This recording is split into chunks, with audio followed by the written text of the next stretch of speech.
In this final episode of Let's Talk, Anthony Fitzpatrick revisits some of the areas of his life that caused issue and then led him towards the acting. And he evaluates how his craft has developed over the last few years and the problems that he's encountered and the resilience that he's needed to ensure that he carries on.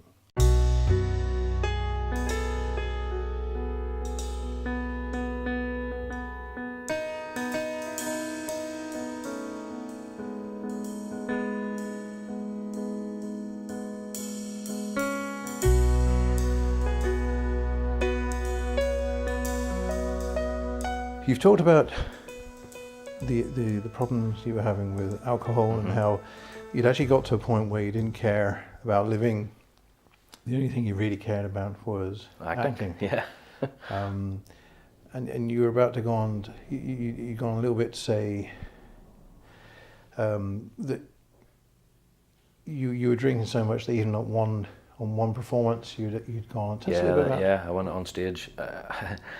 Usually on an opening night, that day, I used to always take the week off work when I was doing a week run.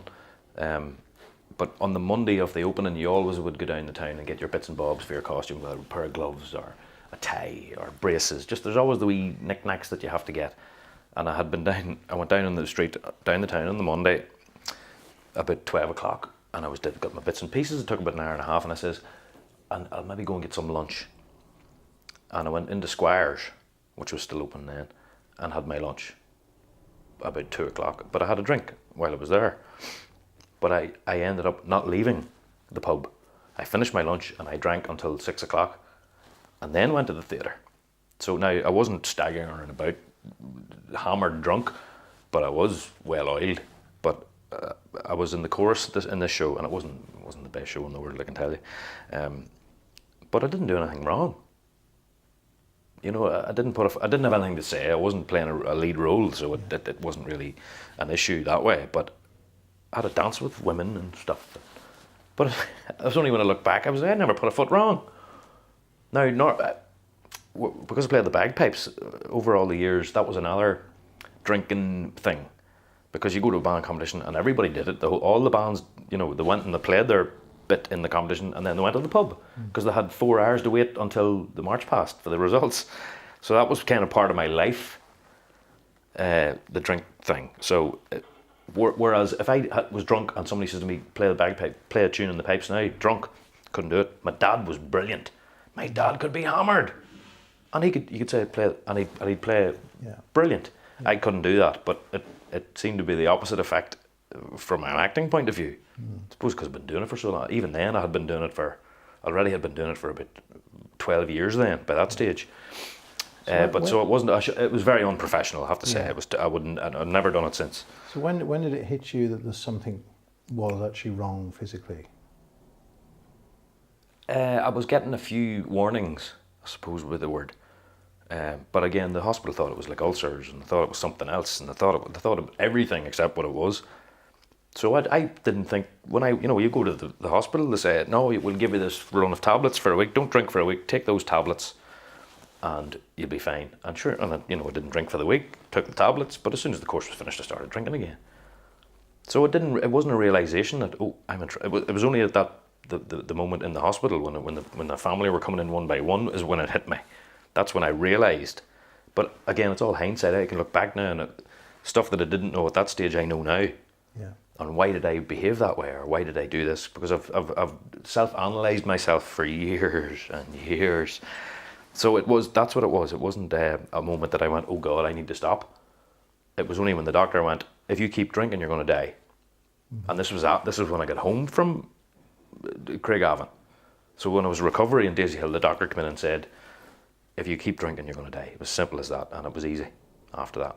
I just went and said, stop dead. And was it that instant almost for you? It was instant. It was instant, absolutely. People still to this day go, how did you do it? I don't know how you can do it. It's easy when a doctor who knows what they're talking about say, you will die if you keep at what you're doing. You keep doing it, you're going to die. Yeah. It's only a matter of time. And it was so easy to stop. Just like that. And again, people would say, oh, you're an alcoholic. if I was an alcoholic, I wouldn't have been able to stop like that. I would have had to have help. So I wasn't an alcoholic. I just drank a lot. But then I think there's something in me, physically, that like I had like a bee sting nearly, you know, like the hay fever or an allergy. Because 1 year after I was sick and got recovered, my uncle in Dublin came down sick. Exactly the same, pancreatitis, nearly killed him. Right. He, unfortunately, thankfully, didn't kill him. But he would have drank a lot. He used to think it was a can of Guinness. He lives in Dublin. A can of Guinness was like sellotape to his hand. Because if we were down in Dublin staying over, you'd hear him at 8 o'clock in the morning making the fry. But you'd come down to get the fry and he'd be standing with a can of Guinness in his hand. Now, he wasn't he wasn't like, and he wasn't you would never know he was drunk. He could drink all day long and you wouldn't know. Yeah. But it hit him hard. Now, God love him, he's a diabetic now because of it all, because it's obviously a liver. I was very lucky in that I didn't become a diabetic, because if I couldn't eat my chocolate, I'd not be a happy camper. But thankfully I wasn't diabetic, but he certainly was. But it was strange that a year exactly that my uncle came down with pancreatitis as well. And did you find that, having been possibly scared by the fact that you were possibly going to not be here, you were going to die, did you think, did something change within you to make you think that acting, I should now focus on that? That saved me. Acting saved me. That was my outlet. That was the only thing that I cared about. Well, apart from the obvious thing, you know, my parents and my mother and my family, and apart from that, acting was and I went, I have so much more.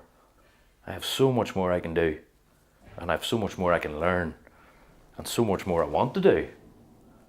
That was my strength. That's what got me through it, was acting, which is that notion of I'm going to drama school pushed me. But then once I did once drama school was finished, then I kind of went, oh God, now what do I do? I haven't got a plan. And then I got a call from you, basically saying, come on, I need to speak to you about this film. And I thought, yeah, this is it. I'll go over back, and it's great because I get to go home to film. And I thought, this is the start of it. And then after that, nothing. Yeah, but there's something interesting about that process, because I was hoping through the making of the film that we'd go on, you know, I'd go on and make more and more, and then it seemed to kind of fizzle out a little. Yeah. But you've managed to keep going. So what was your? No one was going to offer you something. No, I had to go. So you had to go and do it yourself. Yeah. So what was your? Did you have a method, or did you? No. It's again a lot of acting. Successful acting is luck. How many actors do you know that are professional? Well, movie actors who aren't very good. There's loads of them. I've seen so many bad professional actors, but I've seen so many good amateur. I've seen amateurs who should be professionals, but that's just their choice. Yeah. But no, it's all luck. It's all luck. You have to, and I remember years ago. I think I was a drama course or something. I think it was that drama course that I did in St Paul's. Me and Susan Lynch were picked out of the school to go and do this drama thing up in Coleraine for like a week, which was fabulous. And First Act were there. Anybody in the theatre circles in Northern Ireland knows First Act. Yeah. With Peter Kennedy, and they were doing Grease. They were rehearsing Grease, and we kind of headed off. I was only 13 or 14 at the time, but I always felt that I was ahead of myself when I was young. I thought like an adult. I remember even when you could question in school, they'd ask, and the teachers used to think I was cheeky because I had an answer, and it wasn't. I thought differently. I always felt that I thought differently as a youngster. And it was Joe McNulty, actually, who was my form teacher in school, saw something in me, because he would make us read out loud because he was an English teacher. So I think it was Of Mice and Men, which is one of my favourite novels, thanks to him also. In fact, I wouldn't be where I am now without him, and I told him so. When did I tell him? I hadn't seen him for years and years, and I met him in the Bridge Bar. I was in the bar, but I wasn't drinking, just to let you know. But we were doing... I think it was a New Point show, but I can't remember which one it was. It's not that long ago. And I said to Joe, and Joe says, what is it you're doing at the minute? Oh, you know what it was? I know what the show was now. We did Juno and the Peacock, and I played Joxer. And that's what the show we were doing in the town. And I met Joe McNulty in the Bridge Bar and told him the story of what from my point of view, saying, it's your fault. It was you that did it. You got me into the show in school, which was my first step onto a stage, which was just heaven. So Joe has a lot to answer for too. I don't even know I've lost my train of thought, and I don't know what was to begin with what we were talking about. We were talking about whether you were saying it's luck that you get a chance to go into yeah, it is luck. It's who you know as well. It's who you know. But do you feel that is there a little voice inside that says when something's right or whether something's wrong, or it picks you up artistically, or just as a human? As a human, maybe. Doesn't everybody have that little voice? Yeah. Well, it's interesting just to compare notes because it's not something we talk about. No, it's all very taboo. Yeah. And it shouldn't be. Yeah. I think people should openly talk about mental health and alcoholism and drug addiction and domestic abuse. Yeah. Get it out there. Yeah.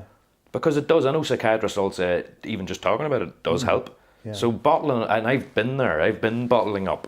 Did the bottling up, and I'm quite happy to openly talk about. Yeah. When people ask me about my drinking and my sickness, I'm quite happy to talk about it because, it was a horrible thing. But if me telling somebody else about it makes them not have to go through it, then it's okay. It's good, yeah. And again, it's. I mean, if we don't talk, we don't get a chance to compare notes to see. Oh, actually, that's similar to what I've done. It's that kind of thing. Yeah. So I think that becomes very. No, it was an experience, I have to say, in itself. Not so much scary. You mentioned about was I afraid or no? I was quite calm. Yeah. Even though I thought I could be dead here very easily, but it didn't faze my head. I wasn't like, oh my God, I'm gonna die. Yeah. It was like, oh, all right, if I'm gonna go, I'm just gonna relax into it and see what happens. That's how it felt. So now, even now, looking back at it now, when the time does come, when my time is up, I'm not that afraid. Yeah. I'm not. It's the unknown that people are afraid of. It's not the actual dying, but it's what is there something else after that? So nobody knows. No. I know everybody has their faith and they believe in certain things and believe in other things, but nobody knows until they're dead. Yeah. Whether there is something or there's not. So. But do you feel there's something that guides you, or is it just you, or? For a long time after I was ill, I told you about that. Lifting the hands, my granda grabbing me. For a long time, it was. What I thought was, if I can be half the man he was, I'll be doing okay. So I did. After he died, after I was sick, I thought a lot about how he would go about things, and he was very well respected. Anyone who knows him will say so.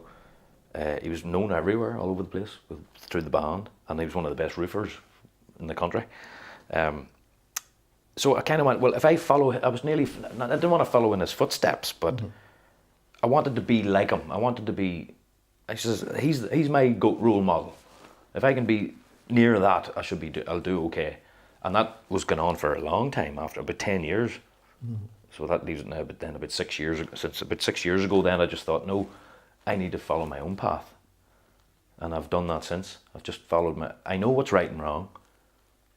And that's half the battle too. Once you know what's right and what's wrong, and you stick to try to be a good person, a good human being. And I wish everybody would think like that, but unfortunately that's not the case. But as we come to the close of an interview, I normally like to ask my guests, is there anything that you'd like to add that I didn't give you a chance to talk about? And I know we did this the last time, but it's a useful one, because sometimes, normally people I've found said, oh, absolutely not, George, but and they go on to say something. Anything.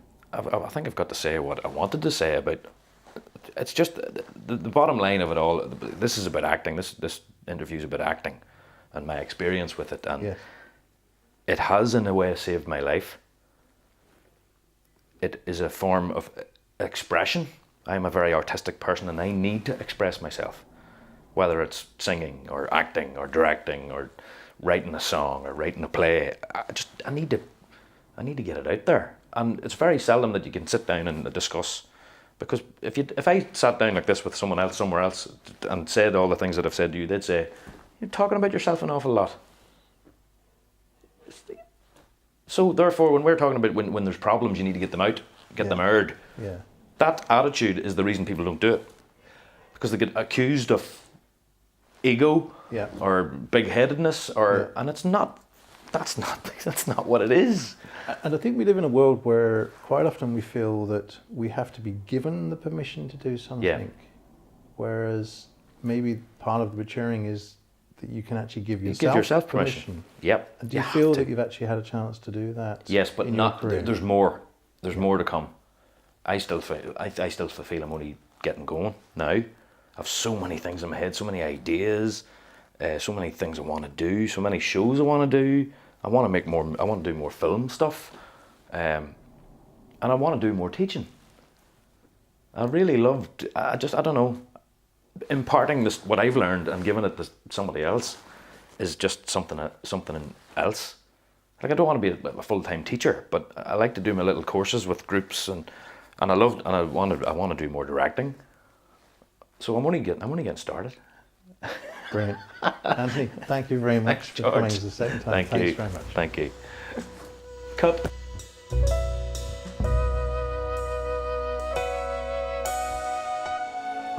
We have more on the way, so please subscribe to this channel and check out the link below if you'd consider becoming a patron to help us keep making more content.